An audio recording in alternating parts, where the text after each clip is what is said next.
to you because it's going to be worth it, you know, you applying it to your life, okay? So my expectation for this particular lesson for right here is everyone will make a commitment to their rehabilitation process. Everybody will make a commitment. I'll explain it to you in a minute. If you're going to get something you never got, you will have to do something you never did. Mr. Williams said the first time he used a chainsaw, he would cut everything in sight. He would cut trees that were standing up, lying down in the dirt, or wherever. But the chain will get dull quick. He will get it sharpened and start to cut some more. But the same thing would happen. The chain will get dull again. Then this older gentleman told him the reason why the chain is getting dull is because he was letting it hit the dirt. Thus, he learned that to make it work how it was designed to, he had to make some minor adjustments. This is a real life story. I'm from Atlantic City. We've never had to cut down trees. If you ask me how to shuffle a deck of cards, I can teach you a whole lot of tricks with cards. But working a chainsaw, I had no idea what I was doing. So when I moved to Cumberland County and I was working and they gave me a chainsaw and they was telling me to cut these trees and stuff down, I was cutting. I literally had the chainsaw cutting through the dirt, sand, bricks. So, and every time I go to the business office, I say, hey man, I need money. I need the credit card to sharpen up to get the chain sharp. So they was like, all right, take it to the shop. The next day I came to this, I need the card again. They said, man, hold on. What are you doing with the chainsaw? They said, show us what you're doing. I went outside. I said, you said cut the trees down. I cut the trees down. And they saw that I was doing this chainsaw in all this dirt. It was like, no, man, you can't put the chainsaw in the dirt. But I learned something. I was using it wrong, right? So I had to realize that I had to make some minor adjustments. And the same thing, putting the chainsaw in dirt is us taking something of value and putting drugs in us. It's like taking the person you are of value and putting it in some dirt. So in order for you to stay sharp and stay on point, you got to keep yourself out of all that stuff. And that's not saying you want to have a perfect life. That's not what I mean. I'm talking about one particular area, and that's using. I'm saying that's the dirt. You're the chainsaw. You sharp. You focus. You dedicated, right? You got to make sure that you don't put you into the dirt. Let the dirt just lay where it is. You got to stay sharp. Everybody say, I got to stay sharp. And remember when I started out and I said everyone will make a commitment to their rehabilitation process. And the reason why I say that, a guy was walking down the street and he seen a sign and it says eggs and bacon, all you can eat, 99 cents. A chicken and the pig, right? It was a chicken and a pig. They was walking down the street. They saw it. It says eggs and bacon, all you can eat, 99 cents. So the chicken tells the pig, let's go over there and make a contribution. So the pig said, what? So the chicken said, we're going to go over there and make a contribution. And the pig said to the chicken, if I go over there, I can't make a contribution. I got to make a commitment. Because the chicken was thinking, go over there, lay a few eggs, and be on his way. But in order for the pig to give up his bacon, what they had to do to the pig? They had to kill that pig. So he says, if I go over there, I got to make a commitment because I'm going to have to give my life. And I said all that to say this. A lot of individuals in the recovery process are thinking like the chicken when they need to think like the pig. They're only making a contribution to their recovery process. But in all honesty, in order for you to truly succeed, you got to make a commitment to it. You can't be like, well, I'm going to go to the program, I'm going to get myself together, and I'm going to go home and do the same thing. That's a contribution. Commitment means you learn what you need while you are here, which is your development stage. You leave here, you take what you learn here, add it to some more stuff that you acquire while you're leaving here. That's being committed. It's a difference between a contribution and it's a difference between making a commitment to it. in August 2009, that was the last time I picked up anything, I made a commitment to my process. Whatever I needed to do, whatever I needed to do to make sure I maintained my sobriety, that's what I did. I made a commitment. So everybody here, you gotta make a commitment. You gotta be committed. Everybody say, I'm committed. Say, I'm committed. Yeah, you have to. You have to. You can't think I have another opportunity to do it over. If I mess up, everybody mess up, people mess up, man, I know what you're saying. Yeah, but you have to think like this. You might not get the opportunity to start over. That's how you gotta look at it. Like, yeah, it's okay if you fall, get up. I know all that. I got you. But what happens if you go try one more time and the opportunity to do it over is not available? Because who knows the mind of God? Nobody. So I'm telling people, no, you can't, this is it. The last time, everybody say the last time was my last time. That's it. This is it. You roll it from here. I can't wait. I already see y'all now doing different things and living out y'all. I can't wait. See y'all somewhere and we click up with each other, man. We might be in the restaurant eating and you be like, hey, what's up, man? Hey, I'm doing this. You know how exciting that is?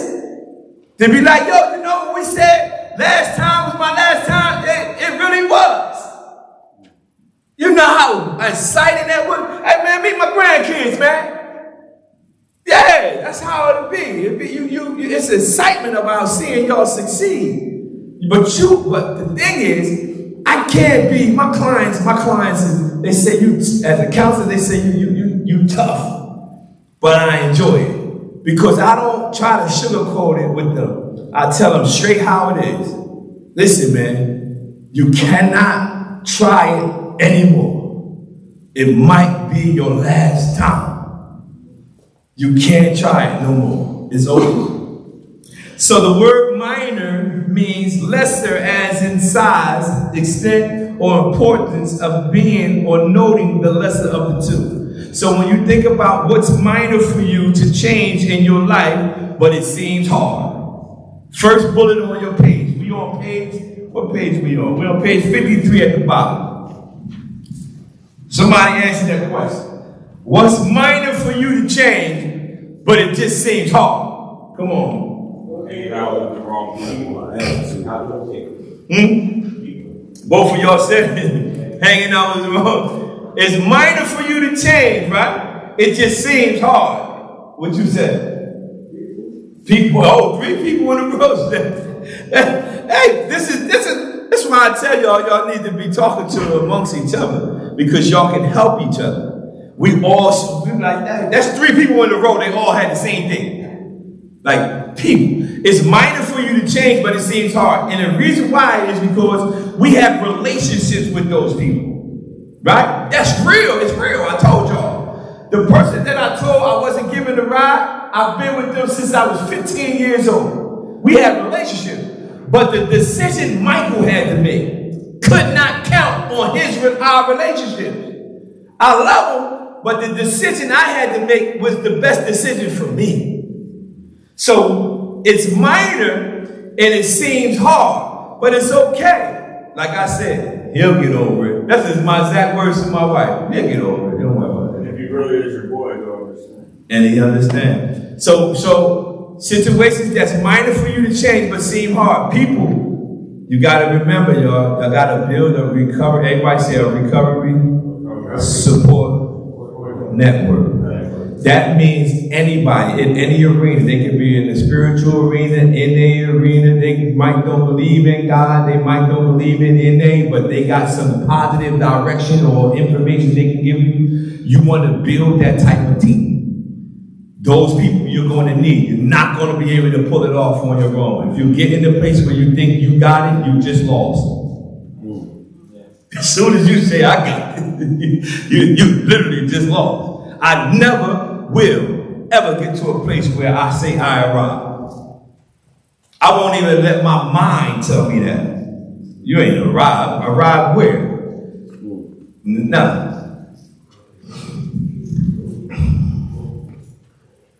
Why didn't you take heed to the advice that was given to you? Since we here for how many times we been in this rehabilitation process, somebody gave us advice before. Arrogance. Come on, yo. So you gotta be honest. Because somebody told us before, we here now, right? But before we got to how many times this is we've been in treatment, somebody told us before about what we're doing. And the question is, why didn't we take the advice from the people before? You know what he says? Arrogance. You think you, and because somebody, if we honest, somebody told us about what the path we on right now, right? They told us, yo, change your life, do this and do that, but we continue. And he said it. Remember, I talked about pride before. Remember, I said that's pride. That's what it be. Arrogance, pride. We don't want to listen to somebody. But somebody told us before, and it's not to beat us down, but these questions is me writing this book is when I wrote it as if I was in the seat, right? Although I wrote the book, I wrote it from the mind frame of what I was asking myself when I was in the seat. Like, why didn't I listen to my mom before? Why didn't I listen to that man that tried to help me before? Why didn't I listen to that woman that tried to give me advice before? So the question's in there is for you. Why you didn't listen to him? And like he's honest enough to say, arrogance. Everybody gonna have something there. Why you didn't listen? Because somebody clearly, nobody in here will be able to say nobody never told you. You won't be. If they did, if they never told you, you'll never be able to erase this date out of your head. You'll be like, well, nobody never told you. Well, you just ran into your first time somebody telling you. So everybody say anywhere. But backwards. Why didn't you take the heed to the advice that was given to you? What minor work have you done on the inside? This is a very three-part question here. What minor part have you done on the inside? When I put this question in there, I'm talking about inside you and inside the program. What minor work have you done inside? Are you working on anything? Are you just going to work in here, going to eat the lunch, go to sleep? All the free time you have, what are you doing? What are you working on? Forgiving myself. Huh? Forgiving myself. Good place to start. You got to be working on something. Not holding guilt. Yeah, that's a big one. We have guilt all the time because the guilt come from. I told you when the gentleman asked over there, he said the guilt come from. We know we passed the stage of doing things ignorantly.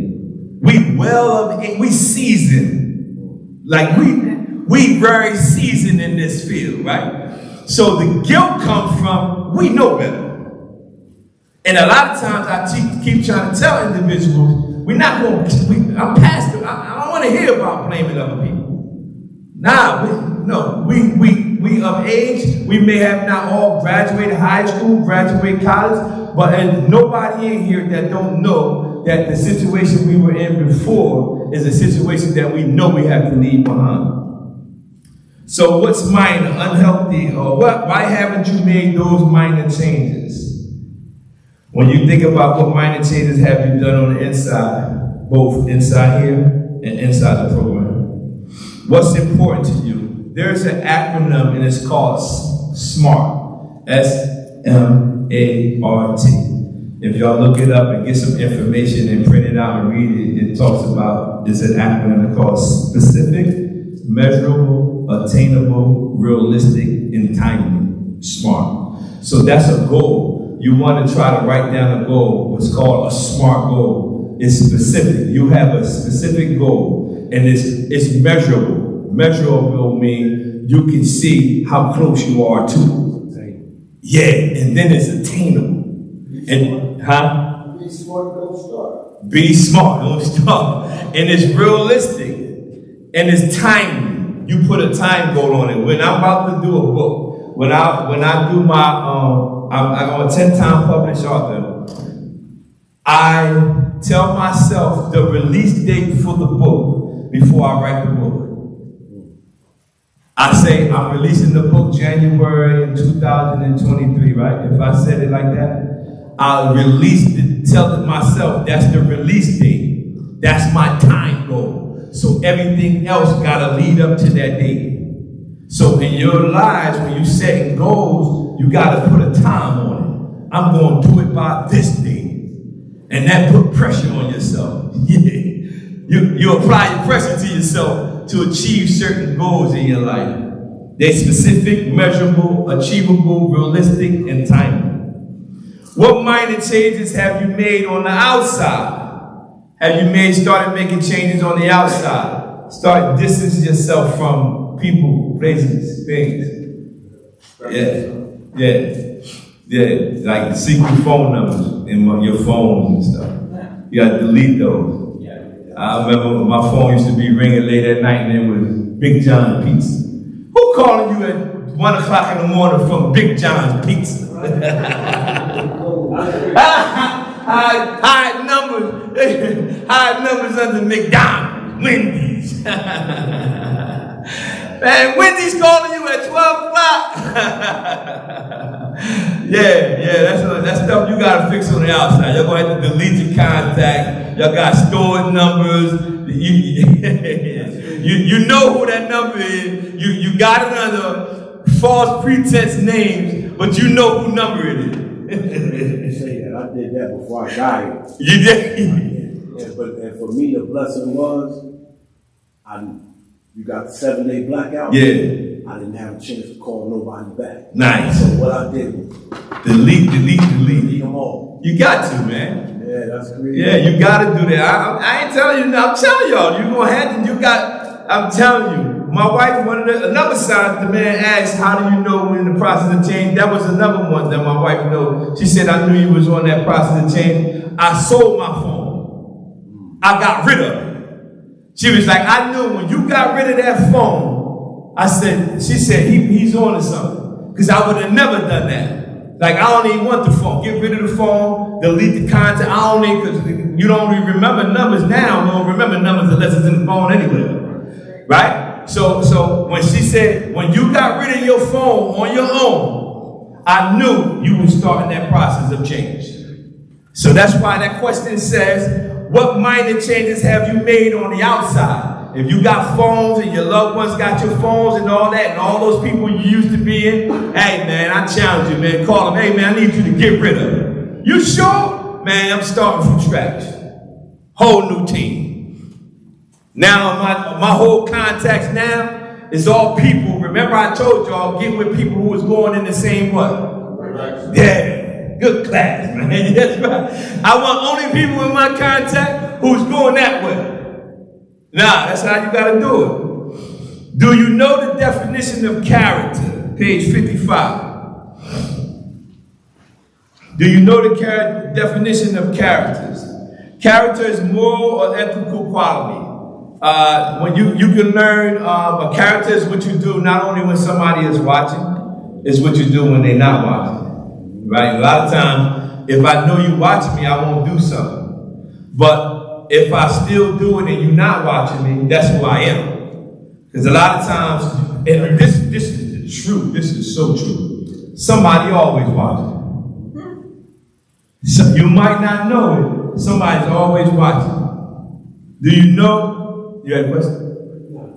Do you know when it was talking about character, about being in the same direction, doing the same thing? Me and one of the gentlemen was outside talking. A lot of stuff we were talking about is just coming up now. And we were talking about you can tell the difference of somebody if you say certain things. Say I'm saying all this stuff to you, right? And y'all see me one day and I'm living totally opposite. What I said all weekend don't mean nothing. Because you see me doing something different. And me and him was talking. He said, we passed the stage of talking. Show me. What's the state? Missouri, right? The show me state. Whatever that state is. This is the place where we at now. Our loved ones don't want to hear it. Oh, I'm this person now. I'm doing this now. They like, yeah, I know. But they want to see it. Show it to me. Yeah. So when people see me, no lie. I'm the same way every day, and if they see me watching or not watching, this is exactly how I live my life. And I'm telling you that because our words have power, but what we do will always override those words. So you can't, we was talking, he said, yeah, the guy, he was just up there preaching everything. I seen him staggering out the bar, he was drunk and everything. That sermon went right out the window. It probably was good too, right? But once he seen him all drunk, all down the street, it's like, man, get out of here. Right? That's how it is.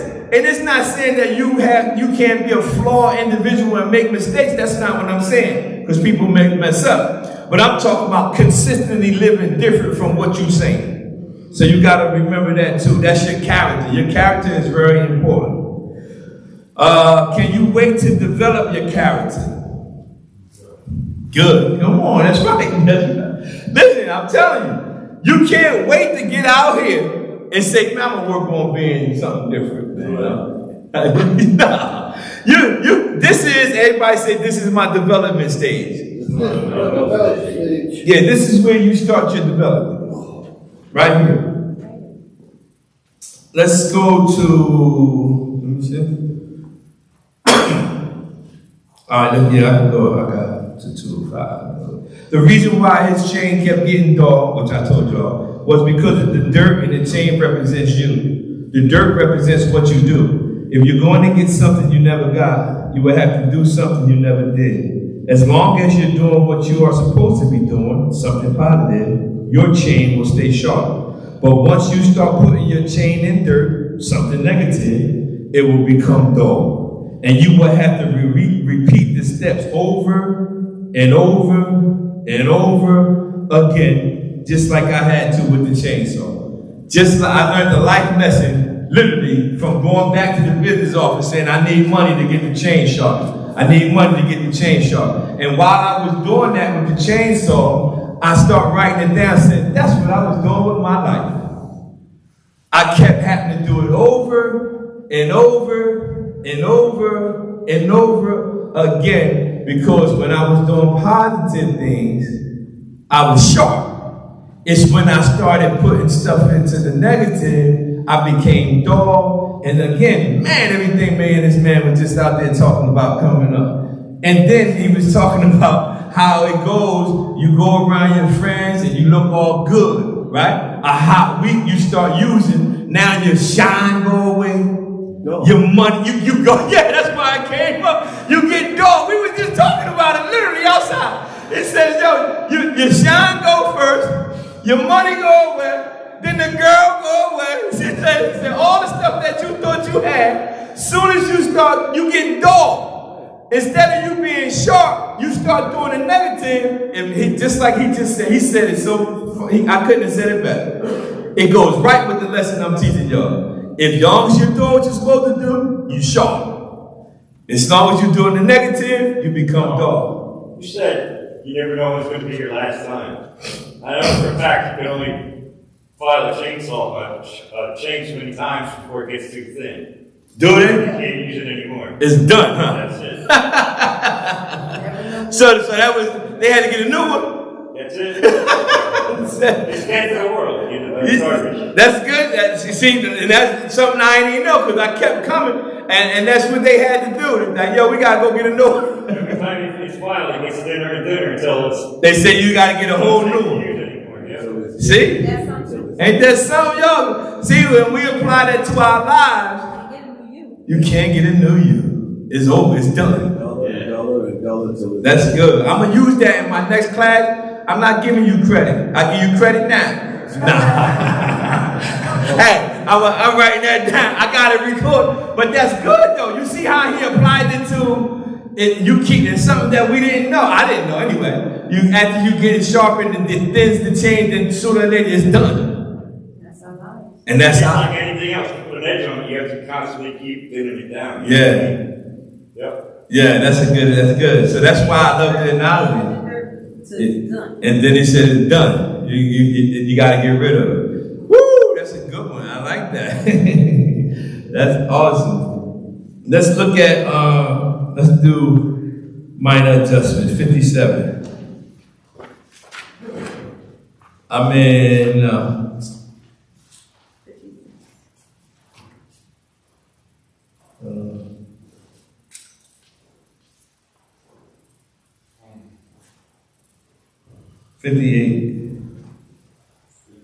58, and then we're going to go into humility. 58, let's look at the third bullet. It says, do you think conditioning your mind is a great practice to take up? Yes. Good. Huh? Like meditating, yeah. Everybody agree? Conditioning your mind. Yeah, you can meditate. Your mind is very powerful.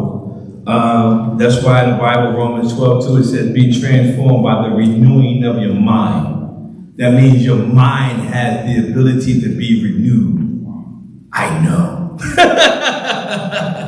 So conditioning your mind, right? You find things. So if it can be, every time I read that, I said, renew my mind. So my mind can be renewed. Remember I talked about the old patterns being reinforced when you introduce it with new things.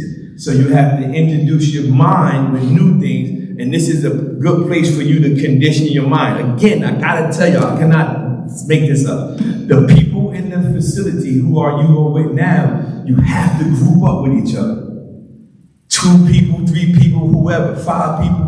The people who are going in the same direction, y'all can help condition each other's mind. Like, yo, last night, man, even when we were last night, man, I was going through this chapter right here in this book, boom, boom, this stuck out to me.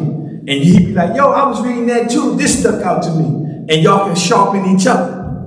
That's how you got to do it. That's how y'all got to build on it. It is challenging for you to, is it challenging? Good question for my man right here. Is it challenging for you to return to your old neighborhood?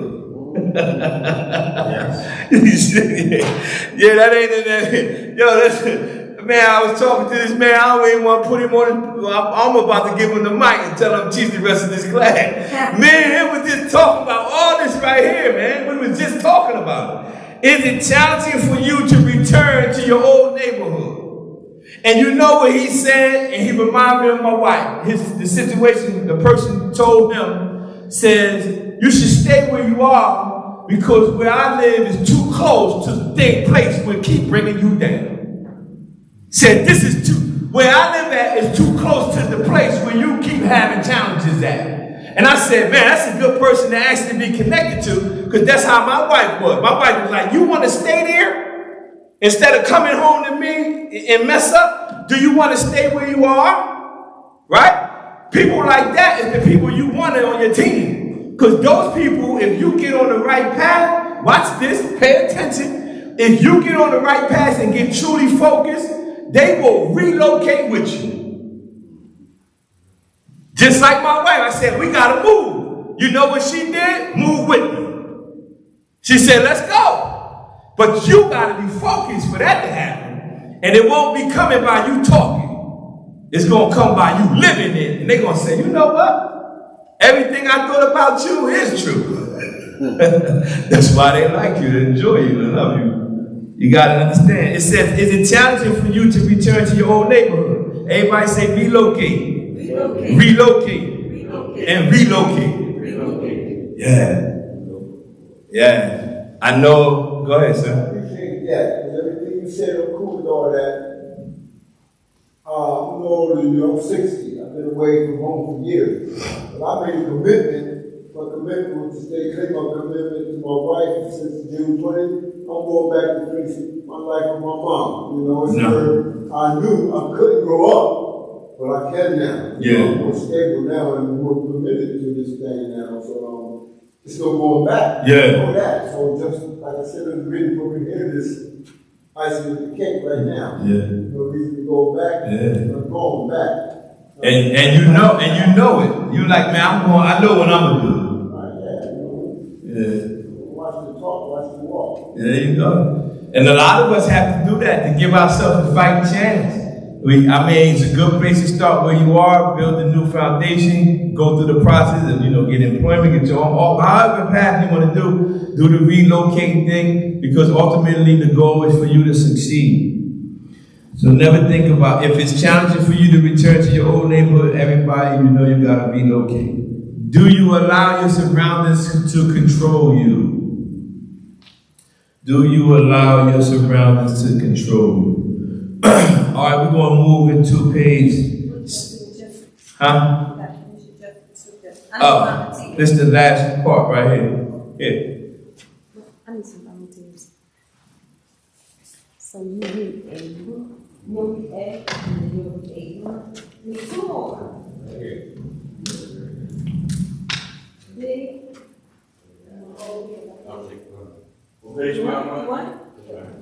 We're gonna go, after she's done, we're gonna go to page 61, after she's done. So since we're talking about minor adjustments, just some things to show you that you already know how to make minor adjustments. And and the thing says how to avoid relapse. It says drug addiction is a behavior. So making the decision to stop using drugs once addiction has developed is not an easy task. It takes time, patience, and practice. As with any habit, it is possible to relapse. This does not mean that you are a failure or that your stint in rehab didn't work. It simply means that behaviors have reappeared and adjustments need to be made. So who has A1? Read A1. Oh, wait, A. Okay. Read A. And then he'll be A1. James is 30 days clean and home from rehab. He has been friends with Tim and Craig since grade school. He was eager to go home and show everyone how good he looks and that he's clean. He says he wants to maintain his sobriety and attends NA meetings randomly, but hangs out nightly with Tim and Craig. Tim and Craig both use. James states they do not do it around him. Y'all heard it? Anybody heard that? So, y'all heard it? what's going on here? What do you think's going to happen? He's going to use He's going to use? Why? temptation. His friends do. If they don't stay away from his friends, eventually he's going, But he said his friends don't do it around him. he's going to do temptation. Tell him, James. It's going to happen. I'm just saying, but you see how you can reason that out from the other side? But this is us. Remember, we got some friends that we have a problem with being around. He grew up with these guys. They don't do it around him. They know he just came from rehab. But you're saying that he will eventually use because they use, right? And he's around them.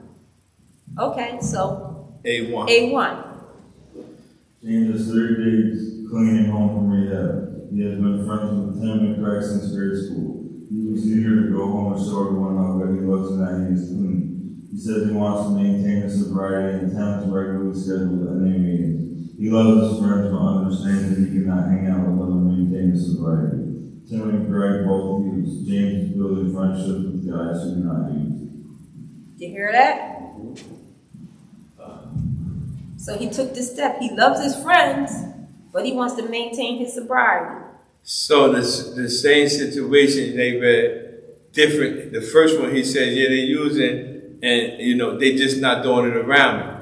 That situation, the other situation, he says he built new relationships. He's still friends with them, but he built new relationships with people who aren't doing it. Well, what I got out of that one is the key word for me, random.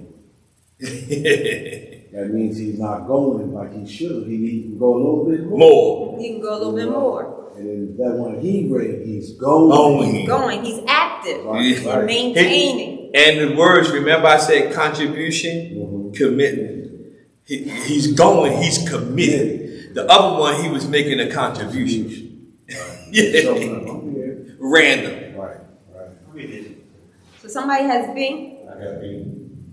Trying to start a new job. She's happy she does not have to worry about transportation since it's in walking distance. Connie does not like to get up early and takes a shortcut to work every day through the alley past her old hangout. Sometimes she sees people she knows and gives them change. Connie remembers that she used to be the one asking for change. She feels proud of her sobriety and does not look down on others struggling. She sometimes feels the urge to taste, but has managed to stay clean. Connie's old hang up is a crack house. Now, what y'all think about Con? She needs to get over early. Connie's clean. She got a job. She's maintaining her job. You know, she's taking the shortcut so she can get to work on time. And she see people that she knew. And, you know, she got a little bit of money now. So she remembers it was her asking for money all the time. So she's giving money to them because, you know, she's not better than them and she knows how that is. So what's the problem here then?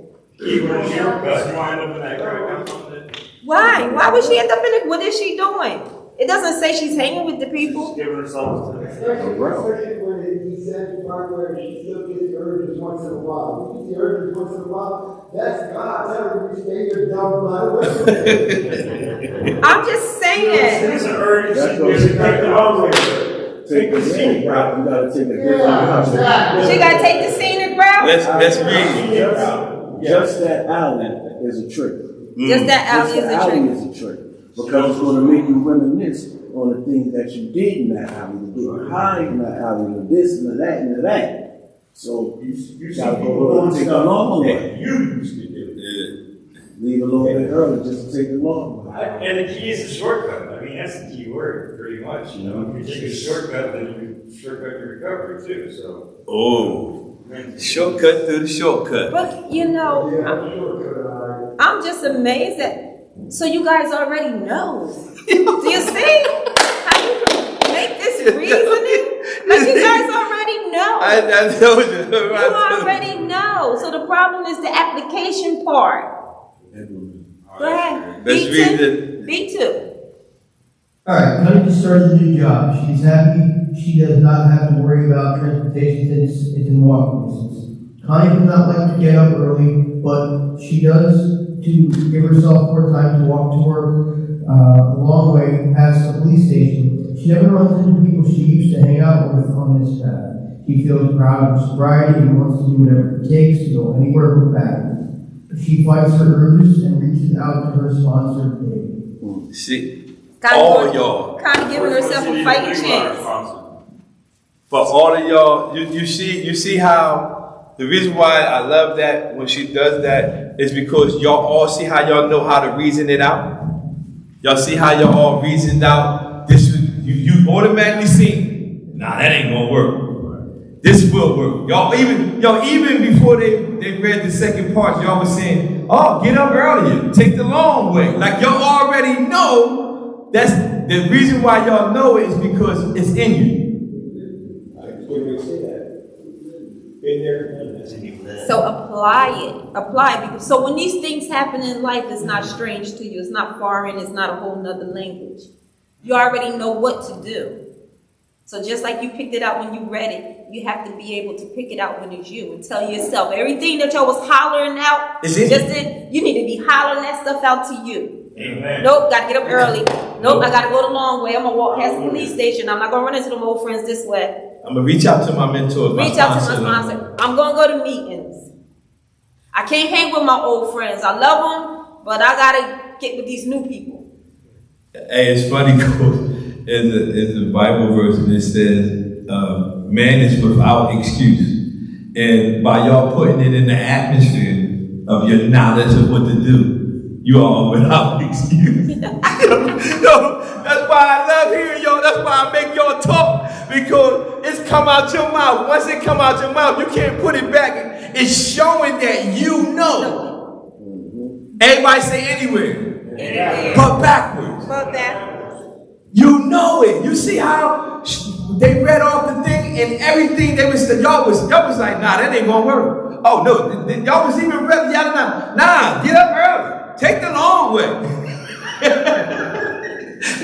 You talking to your own self. It's just that when that time comes in your life, you need to execute it. Remember, I told you, it's you versus you. It's you versus you. So when those situations come, talk to yourself. Nah, man, I'm getting up early. I can't keep going past that street, that house. I can't keep doing that. I'm telling you, when I tell you you are in possession of everything you need to succeed. Yes. Everybody has it. Let's do this last one. We're going to do stay humble. And the reason why I got this in there is because we're not going to do the last lesson in this book, but I want y'all to read it tonight, and it's Living Victorious. It's the last chapter. Read it on your own time, okay? Go through it on your own time. But we're going to do stay humble. The first test of a great, we're on page 61. It says the first test of a great man or woman is their humility. By humility, I don't mean doubting their powers or hesitation in speaking their opinion, but merely an understanding of the relationship between what they can say and what they can do. Do you wish to be great? Think first about the foundation of humility, because the higher the structure is to be, the deeper must be its foundation. Power is dangerous unless you have humility.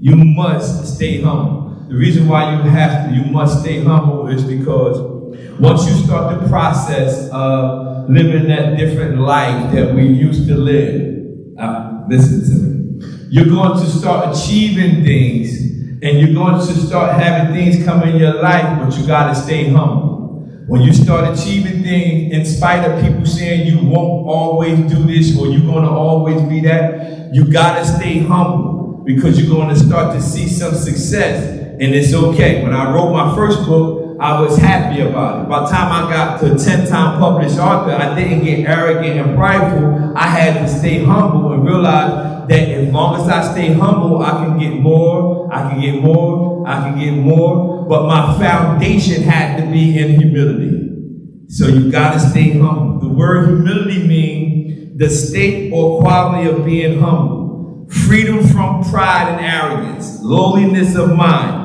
a modest estimate of one's worth. And again, in the Bible, it talks about don't think more highly of yourself. That doesn't mean don't have high self-esteem. Just don't think that I'm way better than you. I'm just in a different stage of my life than you. You know what I mean? I'm not better. I'm in a different stage. You get it? You're not better than, you're better off. Yeah, we just in a different stage, you know what I mean? Like my friends who started in 2009, when we started the process, they kept going back. When they kept going back, I said, I'm gonna keep going. So if they would have kept going, we would have been in the same stage. But being as though they kept going back and I kept going, they so farther back, I'm not looking down on you, but what delayed you was keep going that way. You got to remember, but I'm still humble about it. You got to be the same way. Why do you know, or who do you know that's humble? You want to put these people in this bullet. What do you think about a humble person? Always remember, y'all can write this down. Humility always precedes promotion. Humility always precedes promotion. That means before you're promoted, you got to remain humble. Before the promotion comes, humility has to be in front. What is your foundation built on? Our foundation is built on our spiritual foundation. That's what everything that I do at my job, everything that I do with my books, everything that I do in my business, everything that I do with my marriage is all based on my spiritual foundation. You need to have a spiritual foundation, and then anything on my spiritual foundation anything I do comes off of my spiritual foundation. If at my job, anywhere, if they tell me I have to abandon my spiritual foundation, I'll quit the job. Yeah, because the reason why I got this, or the reason why I got something, is because of my spiritual foundation. So this question is, what is your foundation built on? You need to know that, because if it's built on, I can't succeed because I'm black. I can't do this because I didn't have a parent. When you got to change that. If you got that foundation, then that's going to be your outcome. You can't have that type of foundation. It ain't going to get you nothing. Do you believe power is dangerous without humility? Very dangerous. Power is dangerous. Because sometimes you think I get more done when I'm working with individuals by using love rather than using power. Like, yo, do you think you can help me do this? Right? Versus, you gotta do this. That's power, right? But you get more out of, hey, you think you can help me out and do such and such? Oh yeah, I'll do it. Want me to do it today and tomorrow? Like, okay. It's the best. You get power. Can you last being arrogant? No. Absolutely not. It won't last. A lot of parents today are terrified. Let's move. Let's move down to 63. We're doing good. A lot of parents today are terrified that something they say to their children might make them feel bad. But hey, they should feel bad if they've done something wrong. It's proven fact that the children or adults with a sense of responsibility and not entitlement, who know when to experience gratitude and humility, will always be better at navigating through life. Not better than the other child or the other person, but a person who has a sense of responsibility, they want to participate in things. A person who has a sense of entitlement, like, you got to give it to me.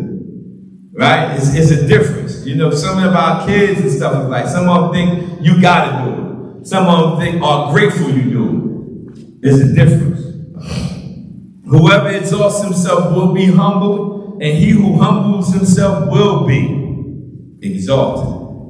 So humility is the key. Staying humble is the key. Because the life we came from, when we start to see things, we start to prosper in certain areas, we won't, if I had the attitude of, when my life changed and things start working out for me, forget the people who are still struggling. That was never that's not my heart, not there. When my life changed and I start to achieve stuff, I wanted to come back and help the individuals who where I was, show them, listen, this is you, I'm you, this is me, we together. Like, I come back humbly saying, yo, come on. Like, yo, come on, yo, come on, let's go. It's a better life for us. So that comes, you gotta be a humble person, because some people got their life changed and just was like, I'm out, forget them. I'm gone. And then it's difficult when you have a model of telling people to go anywhere but backward, right? If you're going to prisons and all this and you're doing that, not necessarily everybody who works at the facilities want to see you not come back. You know that, right? Some people look at you like mortgage. I give money if you come back. But if you stay out, it seemed like people was like, why are you telling everybody not to come back to jail and all that? I remember a guy said that in the happy house, and I was like, he said, so if they don't come back, we're going to lose a job. I said, you just go find another one. You better go get another one, because my mission is one thing, not tell them don't come back. I want y'all to keep going. You better get in another field. But that's difficult. Just imagine how much spiritual attacks we be under, having a message about telling people not to come back to jail and not to come back, right? So really, a lot of people have the heart they want to see you change. Y'all under the rate, y'all don't have that problem with y'all leadership, because I told y'all how we met. So y'all, that's why I said y'all got to cherish the angel of the house. Y'all got to cherish the blessing that God put in y'all possession. I'm not just here not telling y'all somebody that I connected to. My life totally changed from that one situation, that one day that I met him and went to that Salvation Army, and 13 years later, I'm a drug counselor, recovery coach, 10-time plus up there on my own home. I'm not telling you that to brag. I'm telling you that how powerful it can be in your life.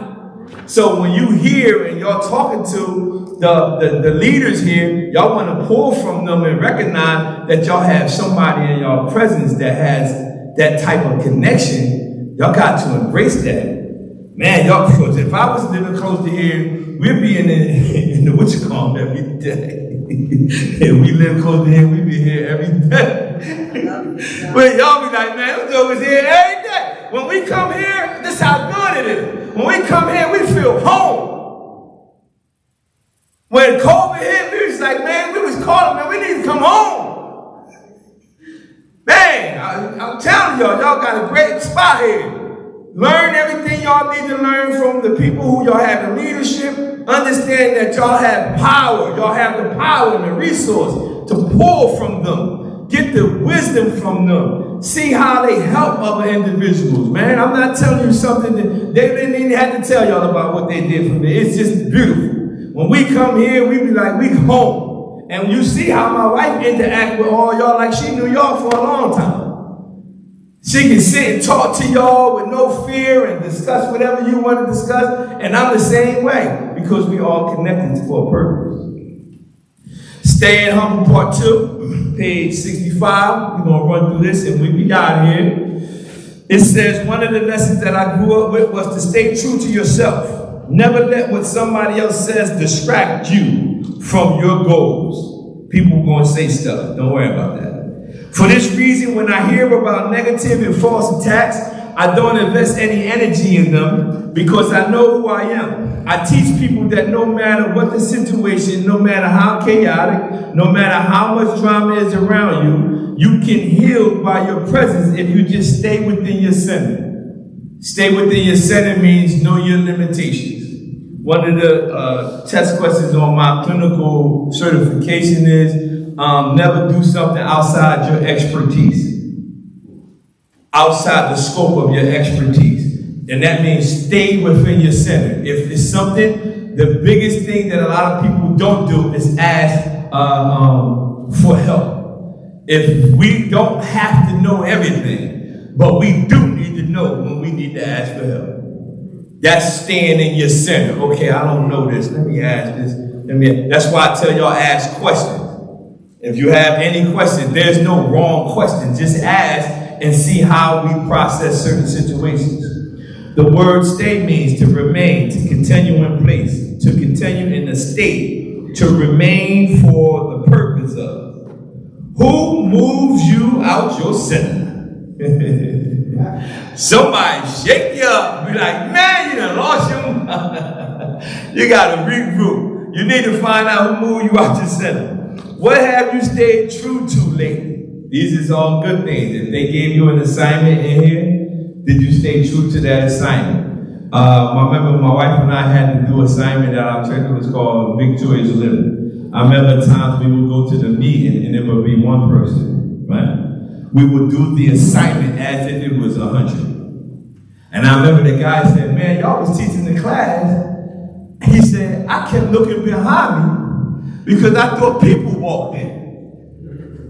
He was the only person. But he was saying, it showed that you stay true to your assignment. Whatever it is that you're doing, you got to stay true to it. That's why I said, what have you stayed true to lately? Did they give you an assignment and you stayed true to it? Every Tuesday, I got to do this. I got to do this at that time. This is my assignment. I got to do my assignment. No matter how anybody else around you might doing it, did you stay true to your assignment? Why is that important? Because when you leave out of here, you're going to also have an assignment.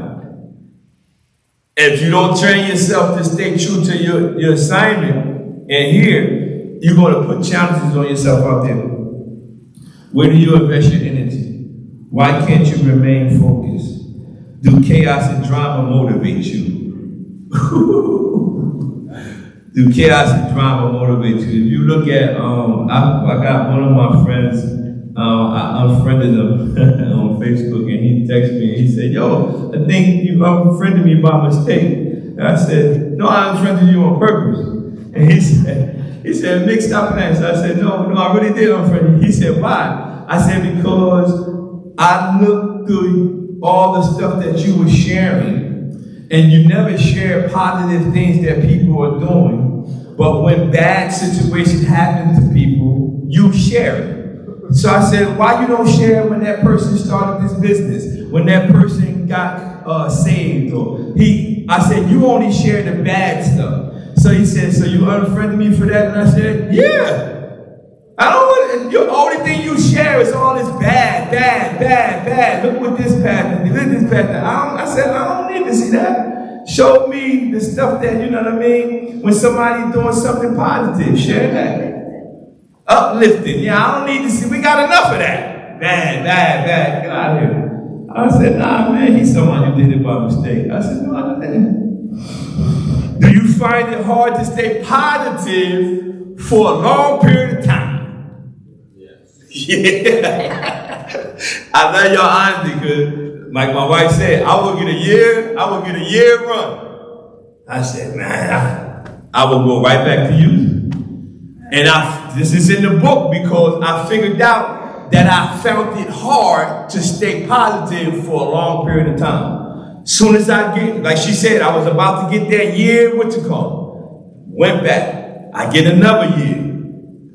And then I figured out, oh, wow, I know what it is. I find it difficult to stay positive for a long period of time. All right, so these words, I want to write these words underneath there. I'm going to give y'all some words here. Tell me when y'all ready. Faith, prayer, courage, consistency. Courage, yes. Huh? Courage. Yeah. Courage. Consistency and lack of compromise. When you find it hard to stay positive for a long period of time, it's going to take you to focus on your faith, prayer, courage, consistency, and a lack of compromise.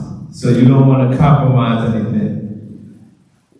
When Mr. Williams was younger, he went around town committing all types of crimes, which was why he found himself going back and forth to prison. He felt that the best he could do for his father, mother, family, and for himself was to stay open to the experience and learn whatever he could at every step of the way. He said the only way he knows how to deliver is to focus. Some people can turn it on or off. He said, I'd rather stay in character. And with that, let's see. You got something? We're going to close with now. I just want to give you a couple of things about humility that I had jotted down not too long ago, why humility is so important.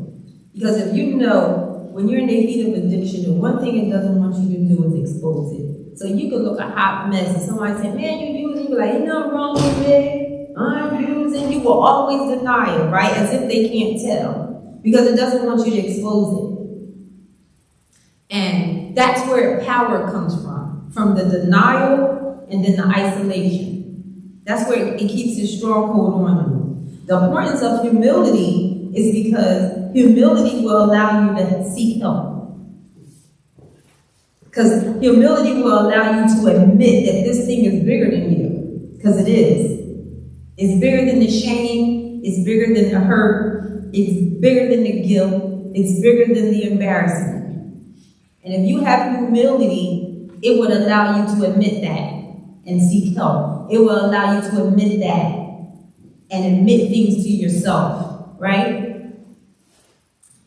People don't like being humble because they think humble is a bad thing. They think it means that you're weak, right? So humility is not the same of humiliation. It's totally different. So humility is actually being strong, because only a strong person can admit when they made a mistake or they messed up and go and ask somebody for help. But humiliation will keep you bound up. And if you think about it, when you're out there, you get humiliated all the time. Family members, people on the street, little kids, you walk by, telling you how bad you look. I remember one time somebody posted one of my husband's dear friends, who was like my little brother, he was using. And they posted him on Facebook in the middle of the street. Hi. He wouldn't go down, you know how the wind blow you? Yeah, he wouldn't fall. But you don't go down. In the middle of the street and cars are riding by. He could have died. And so instead of helping him, they posted the video on Facebook and talked about it. Yeah. So I wake up, my husband sees it, he's hurt, he's angry. So first thing he do is go find his friend We sent him away to rehab, but before he went to rehab, we take him back to that same street. And my husband had him stand in that street and he posted a video telling him everything good about him and telling him that everywhere he walks, he's going to conquer. Told him, replace that video with positive, because people would like to put because they wanted to humiliate him. And I took him right back to that same spot and recorded live. But even though they wanted to, it took him being humble to let his friend do that. Because he had to be willing. He could have been like, I ain't getting up here and there. He did it. And then he went away. And every time he stumbles and struggles, he's willing to go get help. Because you have to have humility. So remember, humility will let you ask for help. Humility is a good quality. It's an attribute, it's a good characteristic. It's not humility. It's not like humiliation, which you use to insult, okay? Humility will make you or allow you to be correctable. So somebody come up to you and say, man, you know, you just got the Salvation Army, you shouldn't even be in this neck of the woods. Instead of you, I'm a grown man, I can go where I want. You know what? You might think about that thing and be like, thanks for reminding me, you're absolutely right. And get out of Dodge. Think that, and what else I had about it? Correctable. Remember, addiction is bigger than you, but not greater. We have a saying that says, my purpose is greater than my struggles. Some things are big. This building is bigger than us. Right? This building would be nothing without you. So addiction is bigger than you. I mean, you can't do that thing on your own. But it's not greater than you, because greater is he that is in you than he that's in the world. Amen. And remember, lastly, that humility never ruin apology with an excuse. Humility never ruins an apology. That means the people we have hurt, right? If we humble ourselves and go to them and say, you know, I had a real deep thought, meditation about what I have done, and I just wanted to tell you, I'm sorry. But when you say you're sorry, don't ruin it by saying, I did it because. If you hadn't said that. Yeah. Humility, yeah. It doesn't ruin an apology by giving them an excuse to why we caused the pain we caused in their lives. So some of y'all might have to just simply humble yourself, get on the phone one day and tell the individual, listen, I don't need any feedback. I just wanted to call and let you know that I'm sorry. And leave it right.